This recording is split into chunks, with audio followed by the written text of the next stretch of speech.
Hi, my name is Brittany. I'm a psychic medium and healer, so I'm going to do a spread on the Divine Feminine and the Divine Masculine for April 15th, 2025.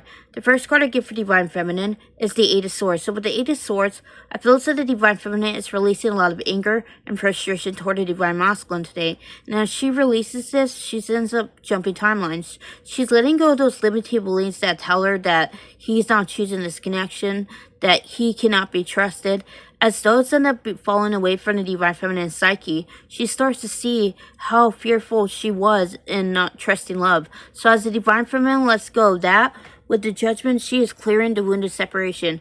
And as she clears this wound of separation, the Divine Feminine starts to see just how much she was an ego. Now the Divine Feminine is saying, I don't want to do that anymore. I don't want to feed into my fears and give them power. So again, she's eliminating that false belief that she is separate from the Divine Masculine. And as she does this, I feel as though she starts to really trust that they are in fact one.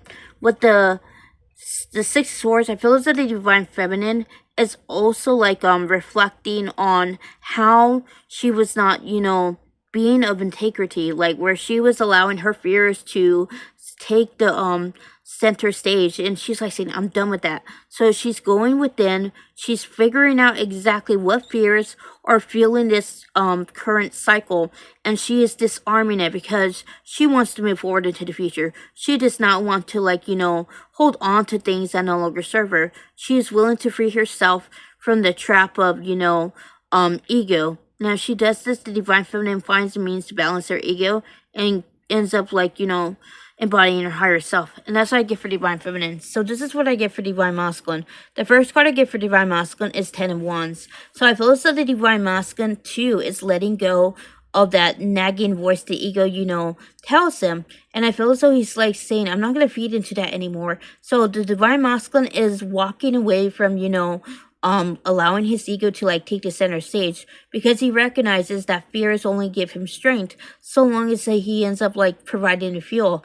And the Divine Masculine says, I want to let go of being caring about what others think, caring about the fear of the unknown. He's saying, I can't live in fear. So the Divine Masculine is eliminating the aspect of himself that resonated with fear. With the Ten of Cups, he is very determined to bring an offer towards the Divine Feminine. So I feel as though the Divine Masculine is in a love-based frequency. So because of that, he is letting go of that false belief he has about love. And as he ends up letting go of the belief that love is sacrifice, he starts to see where he was actually in codependency, where he was not trusting love. And the Divine Masculine says, I don't want to do that anymore. So again, he's walking away from a version of himself that, kept put himself last, that, sacrificed himself to keep others afloat. The Divine Masculine is saying, I'm not basing my happiness on how people perceive me. So again, he's moving away from that.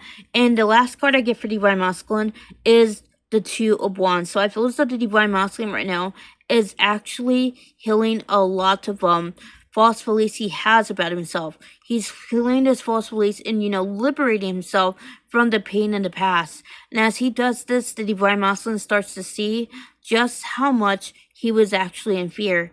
And as he transmutes his fear, he ends up emerging into his higher self.